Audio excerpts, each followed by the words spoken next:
Yeah. Ooh, that feels good. That was a big, big hike this morning. Whoa. Whew.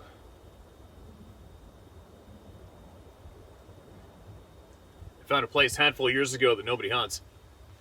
And I've learned over the years to go find places where nobody hunts. You just got to go where nobody really wants to go. And I found, on average, it's downhill. Not too many people want to leave their vehicle and go downhill for the day. So it works in favor for me when I find those special places. So I had to go hike way down the mountain, all the way down to the bottom, and then checked. I'm in a different place than I was yesterday. And then reason being that deer yesterday, I was tracking him, I spooked him, figured back away and leave him alone, let him cool off. Checked my other place miles away. And there's another big whitetail here, and one more big mule deer showed up. So now I've got 4 deer total I can concentrate on, 2 in each species, and I have a tag. I can shoot 1 of each species. So, history-wise, I'd like to get this whitetail. It's here. I'll show them to you right now. Check this out. He was here yesterday at 1:30 in the afternoon. Crazy. When normally they're just nocturnal, right? So that's can be frustrating if I was actually really trying for him. And then he just randomly made a scrape right in front of my camera. What are the chances? So, if I really had a choice, if I could, the other one, though, I think he's got a lot bigger body weight on him. They're both going backwards, meaning they're past their prime. So they're both very eligible deer for me to harvest. I prefer the other one for the body mass, but this one's really concentrating on the bottom here. Either one, whatever. I'm babbling. And I just hiked all the way back up. Had a little snack. I'm trying to decide what I'm going to do for the rest of daylight. There's a big blizzard coming. Real nasty weather's coming, so it's just a matter of time now. As soon as that, and it's a matter of time anyways before I get one of them. But now the blizzard's coming, I should sew it up pretty quick. Now there's no wind right here. I mean, this little hole surrounded by timber. There's no way I can show you guys a view today because it's just so windy. It's absolutely crazy everywhere you go. Now,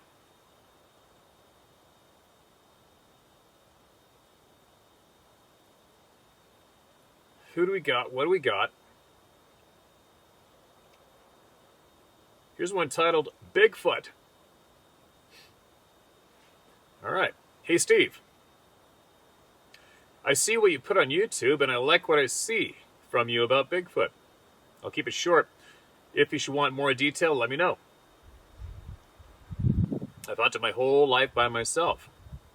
I never liked having to babysit other hunters. I've not told a lot about what stopped me from hunting. I always would be in the woods 3 or 4 hours before daylight. The last 10 years was only deer hunting.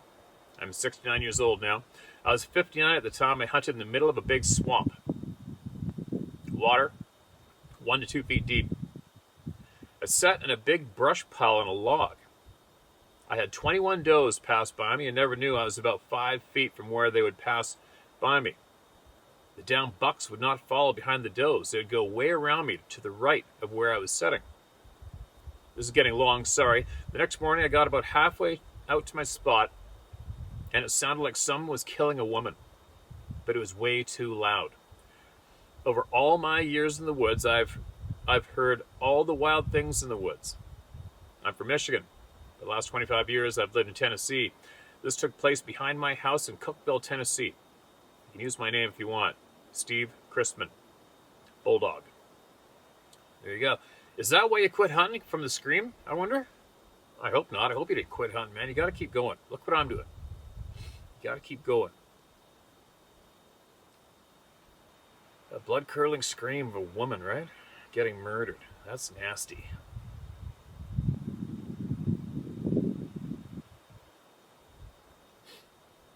Now listen to this one. Mark this as red.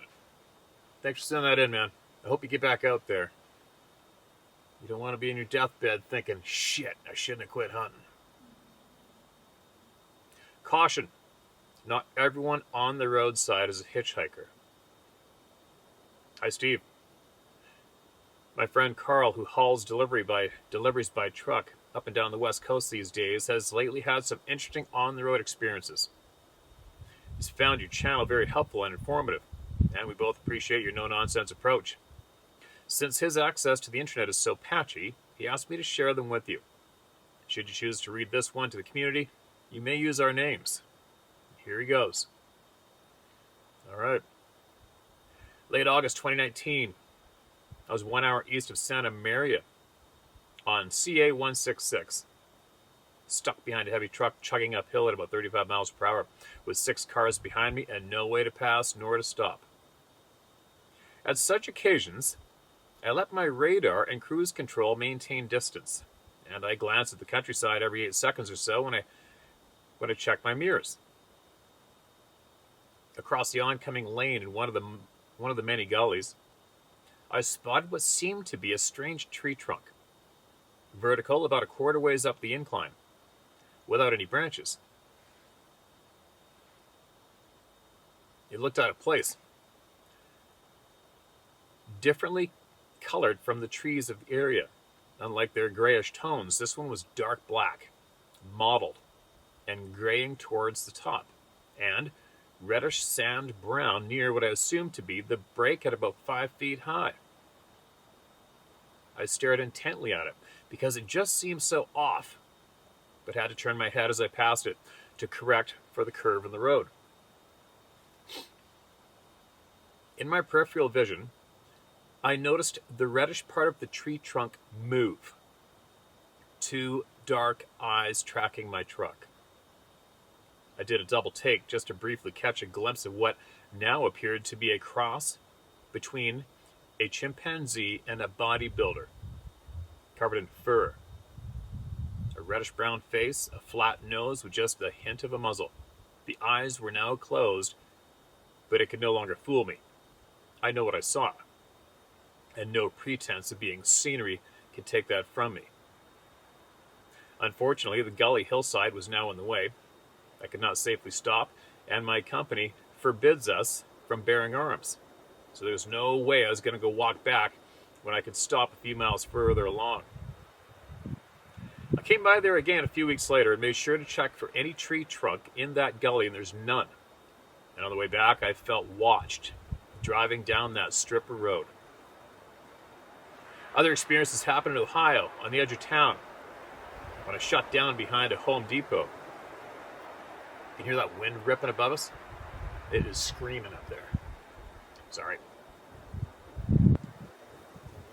Other experiences happened in Ohio on the edge of town when I shut down behind a Home Depot. Something slapped the side of my sleeper cab 3 times over the course of the hours between 1:30 to 4:30 a.m. with nobody visible in my mirrors and no way I was going out to check. This also happened at the edge of town in Yarrow, California, and near where CA-14 intersects with CA-58. Other than that, it's just the feeling of being watched when I park in rural areas of California, Nevada, Arizona, and Oregon, with the occasional whooping and knocking. I can still remember him vividly. It was the face of an intelligent being wearing an expression of determination. Well, there it is. Keep up the good work, and we're looking forward to your upcoming project. Eve Lear. There you go. You imagine how many truck drivers, excuse me, see stuff? They see everything. I wonder how many of you guys and gals are sitting here watching this channel and not sharing what you've seen. Share it. Don't be scared of shit. Share it. It's like the railroad people. I just wish I could go and talk to every single person that works in the railroad at times. Truck drivers, same boat. Sixth Sense Experience. Appreciate the guys sharing that email, man. Steve, I'm just a regular guy, nobody special, or the special title. This vid hit home with me, and I want to share a related incident. I've been associated in the woods with the woods and hunting since the age of 13. I'm now 56. I'm not here to say I've seen or heard one, because I have not. but I did have an unexplained until now experience. I moved to Wakanda, Washington, about 37 years ago and lived in an off-grid cabin. About 20 years ago, I went to a remote lake called Lost Lake in northern Okanagan County in eastern Washington. I got out of the vehicle and walked about 20 feet to look around and take in the gorgeous view. In an instant, like a punch in the chest, I had this horrible and strong feeling of anxiety and fear. It was telling me I shouldn't be there and to leave, and if I didn't, something horrible was going to happen. I left in a big hurry. I have not been back since. Thank you for posting this video, as I believe it explains what happened that day. I have no doubt now. Also, I have never forgotten that feeling again. And P.S. From what I've learned watching your videos, I have come to the conclusion that they are like us in a way, that there are good ones and bad ones. Mine, I guess, was a bad one. And I'm glad I listened to my gut instinct, like you say, to always do. Thanks again. Keep doing what you're doing. Use my name if you want. I don't care who gives me shit. Larry Logic. Larry, appreciate it, man. And that's right. We listen to our guts. Always. Go against, you lose. Now, here's some other emails I found while looking for unread emails. And I have a lot of unread that I found from Scott Carpenter. Rest his soul. Before I get into that, quick little minor break. That squirrel, you hear a squirrel chirping? Did you guys hear about what happened in New York State? There's a guy there with rescue animals. And apparently they had a squirrel for 7 years. And they also had a rescue raccoon. They loved the shit out of the squirrel. The squirrel loved them for 7 years. I didn't even know they could live that long. It would jump through the air and land in the guy's hands and stuff. I don't know how it happened, but the law, 4 different law agencies got signed off from some psycho judge, who obviously shouldn't be a judge, and raided his house like it was a frickin' drug lab, took his squirrel and raccoon and killed him. I'm sure you probably heard of it by now. What the heck? What the fuck is wrong with people, man? These are people with guns and badges. And a judge. Whoever commanded that, don't you think that they should not be in the position they are in? For real. I'm not talking just for the squirrel or the raccoon, but I mean the whole thing. Whoever unleashed that hell on that family, signed off on it, imagine what they have done making the wrong call when it comes to human beings. Unbelievable. I was thinking too, as I'm by myself a lot out here, imagine, I mean, apparently the squirrel had its own social media with over 500,000 followers. The chances of one of those officers that barged into that home having children that were fans of that squirrel, imagine being one of those bastards when they went home from work after they blew into that house and killed the squirrel and the raccoon. Imagine being one of those officers and going home and sharing that story with your family. I'm sure they did, but imagine. Could you imagine? Dad, was that you? Did you I don't even know the name of the squirrel. Let's call it Binky. Did you kill Binky? You imagine how humiliating it must be to be one of those skids that are involved in that? And then you got to think, what more have they been involved in that makes that nothing? As in violating humans. What a bunch of skids. Skids. And what's a skid, you will ask? A skid is what's left in your underwear when you don't wipe properly. That's what a skid is. They're skids. Unbelievable. All right, back to our main show.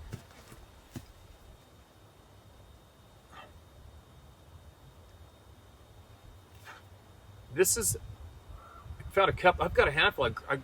I grabbed a couple of emails from Scott. I'm going to share them with you.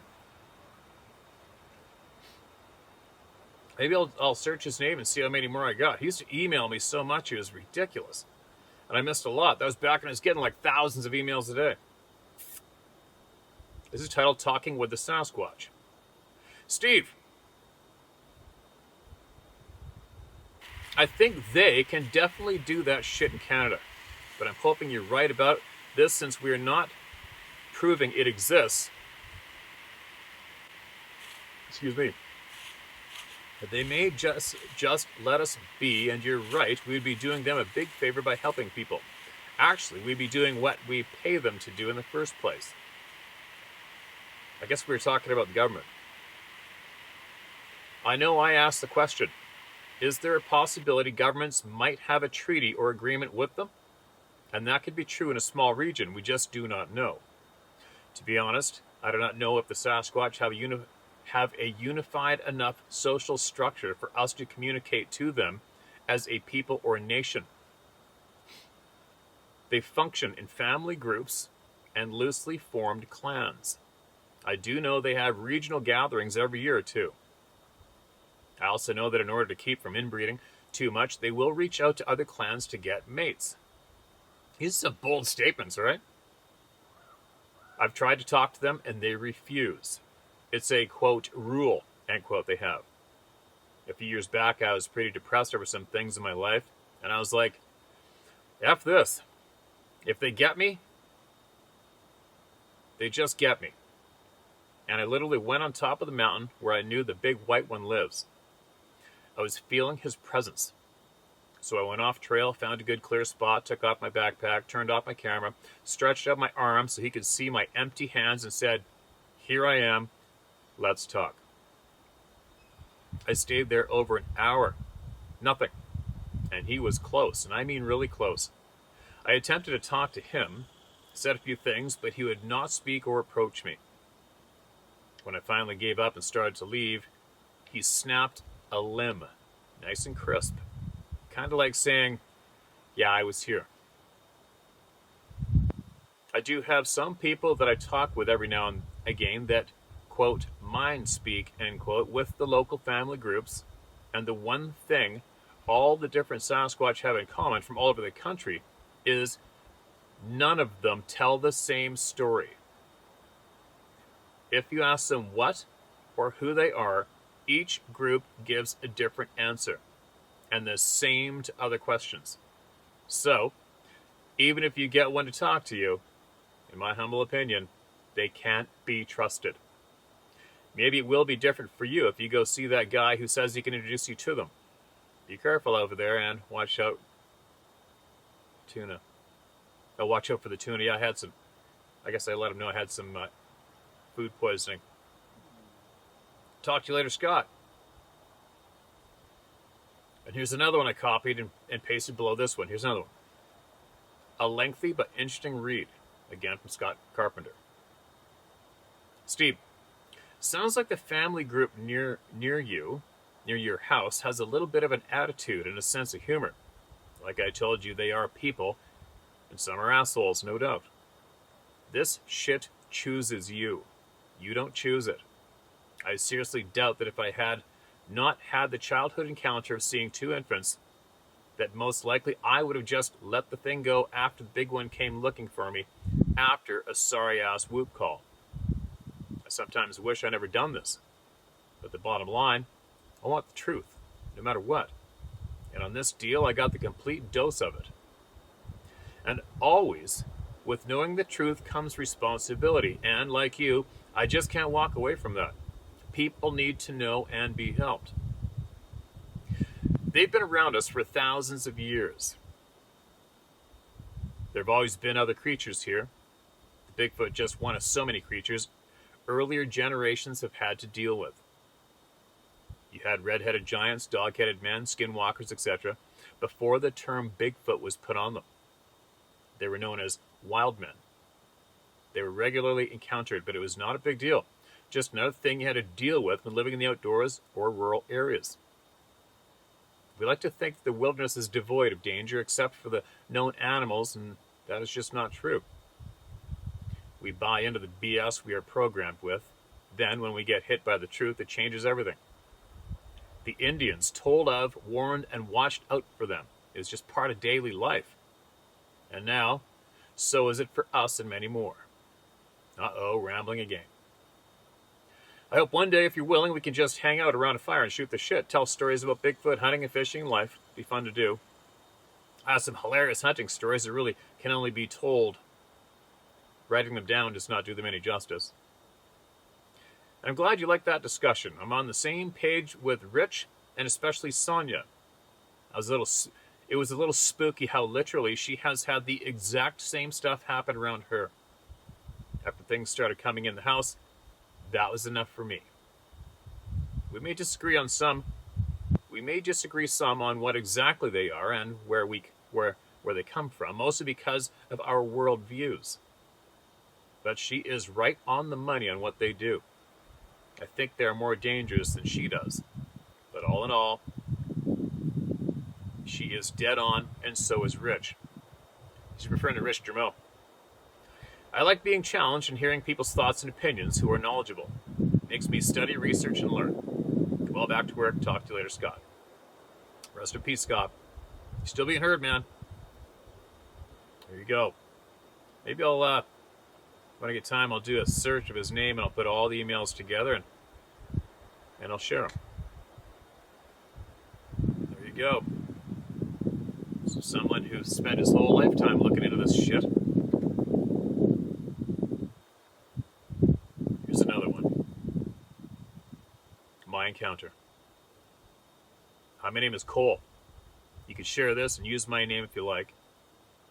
I was wrangling near Camp Mather, California, near the edge of Yosemite National Park when I had my first two encounters with these creatures. The first of which happened in the evening with about 5 minutes of any light at all.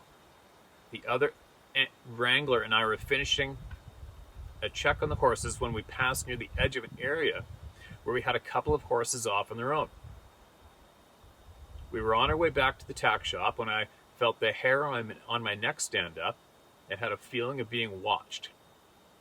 I turned to look toward the tree line, which is probably 15 yards from us, and standing between two trees was this 9 or 10 foot tall, hairy thing looking at me and the other Wrangler. It was at least 4.5 to 5 feet across the shoulders. I've spent 13 years in the outdoors all over the Midwest and this year in Nevada. This was absolutely the most terrified I had been to that point in my life. It's all right. We stood in that spot for 3 or 4 minutes, even though the being had left after the other Wrangler had turned to ask what I was looking at. The next morning, when the other Wrangler went out between the two trees on horseback, I got an idea how tall this thing was. I still to this day cannot understand how something that massive was watching us and not making a sound. The second encounter happened in the forest about 1 mile from the first encounter. It was between 10 and 10:30 in the morning when I was out on the trail bringing supplies to a Wrangler who was up at a site we used for a 2-day pack trip. And all at once, one of my pack horses locks up and will not take another step, which over time I have learned to listen to my horses because their ears and eyes are better than mine most of the time. So I started looking at where her ears and eyes were fixed. At first, it looked as if I had stumbled across a black bear about 25 yards to the right of the trail. So I started to talk to it, making myself known, and next thing I know, I'm looking at this 9 to 10 foot tall being. But I noticed it was holding its arm across its torso, and before I knew it, the being disappears into the pines.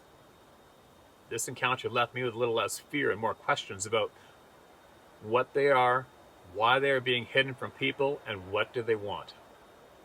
Thank you for standing up for those who may not otherwise share or speak about the encounters that they have. Keep up the truth, Cole. Cool? Appreciate you, man. Appreciate you big time. Being honest and sending that in. We all do. Yeah. You don't listen to your horses, you're toast. That's just second nature for me, and my horse stops and look, you look. Your horses look, you look. Your horse's ears twitch one way, you look over. I think I've got that ingrained in me with hunting too. I learned a long time ago while watching game. If they're watching me or carrying on, all of a sudden both their ears will keep cocking back to one side. There's another one with them. You just haven't seen it yet. Every time you read the animal's body language. They're basically, they speak out loud with their ears. Ungulates do. Prey animals, horses, deer, moose, everything. They speak out loud with their ears. It's like what? Last night on the way out, I saw a mule deer came out the cut line ahead of me. So I shut the quad off and sat there. She stood there staring at me, staring at me, staring at me. And all of a sudden she's looking at me and all of a sudden she went like this. And I'm like, oh, somebody's to your right? Thanks for telling me. So I waited longer. Sure enough, 5 more deer came out from her right. Right? It's that easy. Always listen to your pets. Always listen to your pets. Listen to your horses. Listen to your livestock. Everybody talks just different ways, right? Now, what am I going to do? I am going to go to another place, slip into the forest. I'm going to go sit on a stump until it gets dark. That's what I'm going to do. I got a funny feeling I'm starting to puzzle together the route this one big old white-tailed deer is taking. So I'm going to go in there and sit there and wait and see what happens, see if I'm right or wrong. Carry on. What else? I think that's about it. I'm not going to share any more emails. I'll tell you what, when I got home, I put something on the laptop to watch while I'm cooking. And there's been some serious comedy the past couple of days, hasn't there? When people are showing the reactions of people, their reactions to the outcome of the U.S. election. Good God, that is some humor. Wow. It's amazing for me to watch and observe people, though. You know, it's like I'm watching these television hosts. These television hosts breaking down and freaking out because of who did or didn't get elected. And meanwhile, they're all worth multi-millions of dollars. Could you imagine?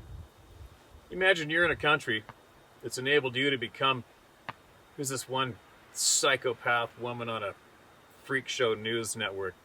They said that she gets $30 million a year. I don't understand how you could be in any country, anywhere on the planet, make $30 million a year, and then claim that your quality of life is now ruined.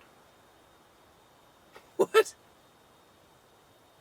Especially when you were making $30 million a year for the previous 4 years that person you dislike so much was the president.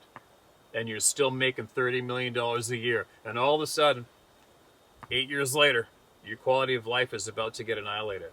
There's some psychopaths out there, I'm telling you. Some crazy people out there. It's amazing. It's amazing. But anyway, I'm just rambling right now because I can. Another quick thought I had earlier, well, hiking back actually, I was thinking about this.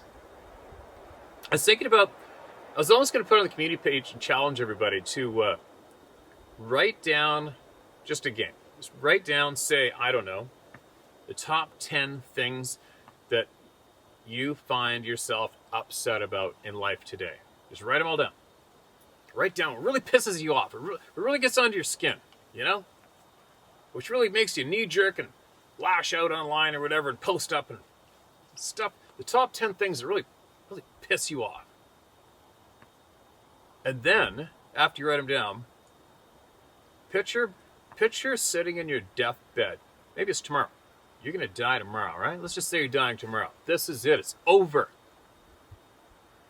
You're going to be dead tomorrow. Now, read your list of top 10 things that you let your mind concentrate on and get pissed off about. At the same time, you're envisioning yourself, you're passing on, you're dead tomorrow. Now think about how many of those 10 items can you justify losing that time of life to now? But you got a picture you're going to be dead tomorrow. Think about it. Like, really think about it. I think about it. I try to stay on top of myself all the time. I try to get better between the ears all the time.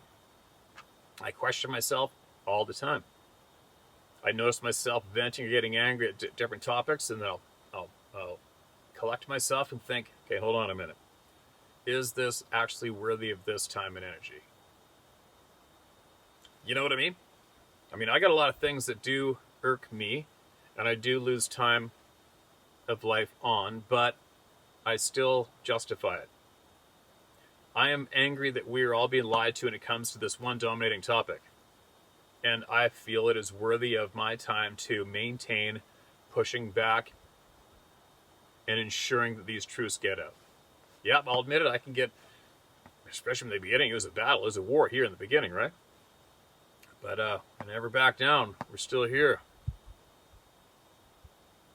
That's worthy. I don't have any regrets of pursuing this topic and making sure that everybody gets heard. Obviously, I was supposed to be doing this. But there is other things that I can get angry at, and then I'll be a little ashamed of myself later on, in a way. You know what I mean? Anyway, I'm rambling. But think about that. When there's a lot of people out there lashing. Somebody emailed me a while ago. They emailed me a little while ago and said that I was a Trump supporter. So farewell. Never going to listen to your channel ever again. I'm like, holy shit.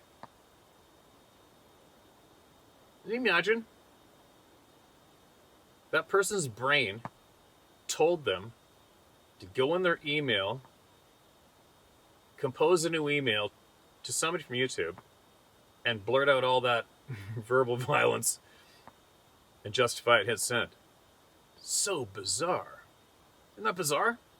That happened a few times. Wow. I hope they collect themselves before it's too late. I hope they don't lay on their deathbed and look back at some of the silly things they did emotionally and they never recovered from, and never acknowledged, never changed, never got better. And then it's too late, right? Anyway. I'm rambling. Not enough sleep. I wonder if I'm even making sense right now. Sometimes I do, sometimes I don't. But I live 100% in that space where I don't give a flying shit what anybody thinks, obviously. So I'm a free man. A free man that way. Okay, I'm going to get going. I got to bundle up. I'm going to crack open some pocket warmers, put them all over the place so I don't freeze to death in that forest until dark, and hike in there and see what happens. I'll be back tomorrow, because you can't stop me. Everybody be safe. Enjoy life. Stand up for what's right. Don't be scared of shit. If you got some truth you want to share, send it to me. Share my story at howtohunt.com. I'll be back tomorrow.